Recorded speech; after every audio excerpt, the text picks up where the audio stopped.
nurses out there saving, improving, and maintaining lives on the front lines.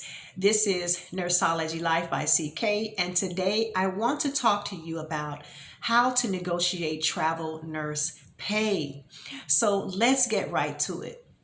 I posted a recent video about this same topic, but I ended up taking it down after viewing it myself because I just wasn't satisfied with the information I provided. And so because I want to keep providing good information with integrity and truth on this channel, I decided to redo the video. And here I am to deliver to you information that you can use in the real world of travel nursing.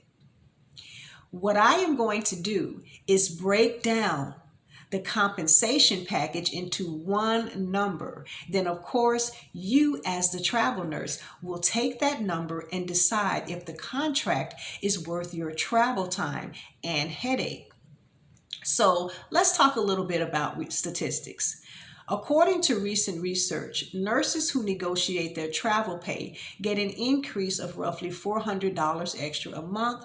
That comes to roughly $5,000 more a year. And many nurses get far more than that due to inevitable overtime hours as floor nurses. So being a travel nurse myself and having traveled in the near past, I would venture to say that the average increase is a half to double the regular salary that a nurse would make in her home state on a monthly basis. It's super easy to double your salary, even if your base pay doesn't meet that. Why? Because an 8-hour shift can easily turn into a 10 to 12-hour shift, and a 12-hour shift can easily turn into a 14 to 16-hour shift because of the nursing shortages. Now, as a travel nurse, you will be searching for and accepting travel contracts every 8 to 16 weeks or more. It is a lot of work, and negotiating salary is part of that work. So if you are a nurse who accepts the first number that the travel agencies put on the table, you could be leaving lots of money on that same table because the travel nurse agencies expect you to negotiate. And if you don't, listen, they won't feel bad about walking away with more than they expected, okay? So just remember that. So what I am seeing now is that many travel nurse agencies are starting off offering lower amounts of pay than recent past months. I do believe a lot of that has to do with the changing legislation, causing travel nurse agencies to charge far less than they were doing, during the Big C epidemic. And now, there are more nurses entering into the travel nurse arena, making it more competitive on the nurses' end. So supply and demand definitely plays a role as well. So, but the frustration though with many nurses is that they don't know the bill rates of these agencies, meaning how much the agencies are charging the hospitals, nursing homes, mental health facilities, prisons, etc. The good news is that you don't need to know that. You just need to know the elements involved in a contract. So let me tell you why, and I'm going to give you a scenario. Let's say that as a nurse, you were hired at a hospital, just a regular nurse, not traveling. Would you ask that hospital how much they charge their patients and what their profit margins are so that you can negotiate pay with them? No, you wouldn't. You would ask for a certain dollar amount based on what your skills and experience is while in negotiations with them. You already know that it's really none of your business how much they charge their patients and the number attached to their profits, because they are a business hiring you to do a job, not to profit share. But you can ask for more pay if you feel like the pay they are offering is not enough. for the job that you do. So just like you wouldn't ask a McDonald's franchise about their profits upon being hired, it's not really fair to ask the travel nurse agencies what they are charging their hospitals and their customers. Now, many may disagree with me, but if you just think about how the travel nurse agencies are a business too, just like any other business, you should understand better that, again, you are hired to do a job, and part of that job is negotiating your pay.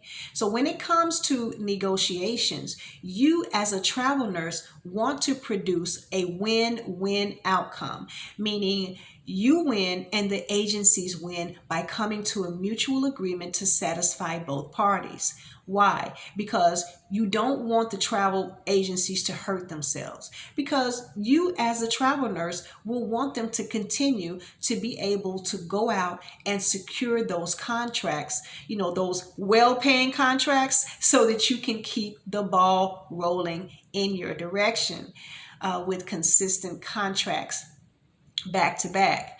Not only that, but you will be developing a hopefully long-term relationship with your recruiter.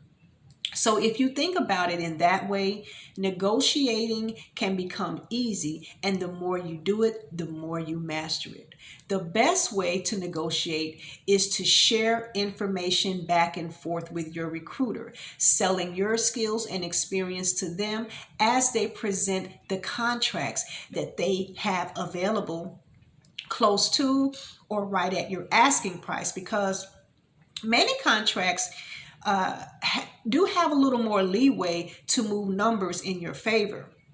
Therefore, you can come to a mutual understanding based on the information provided, okay, and the dynamics involved in that contract.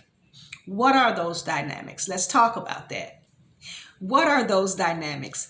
Compensation, hours worked, location, lodging, travel, and working conditions. So let's talk about compensation. When it comes to compensation, you want to look up all compensation, not just the hourly base pay, but all compensation offered and the costs associated under that umbrella. And we're gonna break it down in just a moment, okay? Then you want to look at hours worked. Also know how many hours you will be working per day and per week. Some companies will offer 8-hour shifts, 5 days a week, and others will offer a 12-hour shift 3 to 4 times a week. Some will guarantee 36 hours a week, and some will guarantee 40 hours a week. Then there are some that will not guarantee full-time hours, and bill rates are mostly calculated with time worked as well as non-compensatable hours such as orientation, liability coverage, payroll taxes, credentialing, and vendor management fees, okay? So knowing these terms and what they mean for you as a traveling nurse will help you to become a more educated and confident negotiator, because after all, it is part of your job. I cannot stress that enough. So going back to the components I just mentioned, the agency will earn a profit after all of the numbers from those terms have been deducted. Let's say, for example, that a contractor has a bill rate of $160. Again, you do not have to know this. I am just showing you how travel nurse agencies are set up and how they do business with their customers and their business partners, right? So we have a contract with a bill rate of $160. Let's also assume that the total value of costs associated with this contract is $16 per hour, and the total value of all compensation is $112 per hour. That leaves the agency with $32 per hour in gross profits. That's 20% of the bill rate, which is $160. Now, many agencies will have anywhere from a 20 to upwards of a 40% profit on the bill rate. Out of that, they still need to pay for operating costs such as overhead, like rent, payroll, office expenses, third-party vendors, and staff. So keep that in mind while not undercutting yourself. It's also important to know what is included in the travel part of the compensation plan. Some of the elements that will be included are meals, incidentals, stipends for lodging, medical benefits in some cases, travel stipend, rental cars in some cases, bonuses in some cases, and even company provided lodging in some cases. The best thing to do is to break down all compensation components down to an hourly rate so that you can see better what you are getting. And I will give you an example. Now, the example I am going to give you is a standard compensation package. Know that there are several kinds of compensation packages available across agencies collectively, but we are just going to talk about the main one, which is the standard compensation package, which is hours worked. Now, get your calculators because we are going to do some adding. Let's say you are offered a contract to work 12 hours per shift, 3 days per week at 36 hours total per week for 13 weeks. This comes to 468 hours total for the entire contract. Then let's say that you have another contract offering 12 hours per shift, 4 days per week for a total of 48 hours per week on a 13-week contract, which comes to 624 hours, which is a huge jump from 468 hours. And the only difference is the amount of hours worked per week. Now, don't let that huge gap fool you. Let's keep crunching these numbers. What you can do is break down each element offered in each contract down to an hourly rate. So if your base pay is $40 an hour for 48 hours a week on a 13-week contract, and your meals and incidentals is $500 a week divided by that same 48 hours totaling $10.42 an hour, then let's say that your lodging stipend is $2,000 a month divided by 4.333, which is the number of weeks in a month. Dividing that sum by 48 hours brings us to $9.62 an hour. Then let's say that you receive a travel stipend of $600 for the entire contract. You will divide that by 624 hours, which is the total number of hours for this contract, bringing that total to 96 cents. The number you are getting all of these, so just take all of these now and add them up. What do you get? $61 an hour.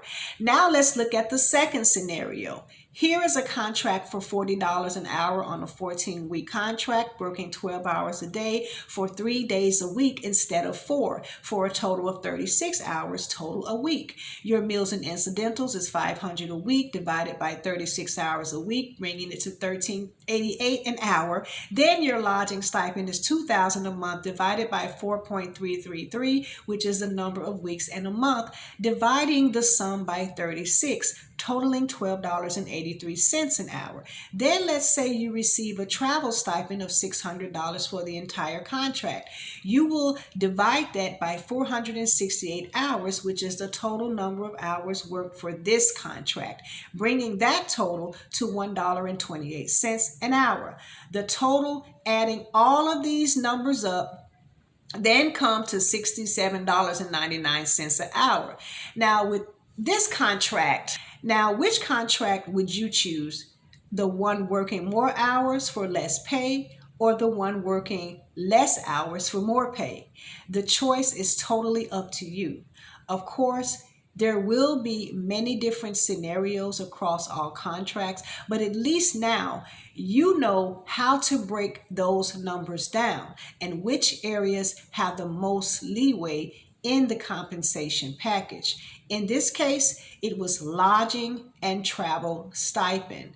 And let's not forget about location and cost of living in that location.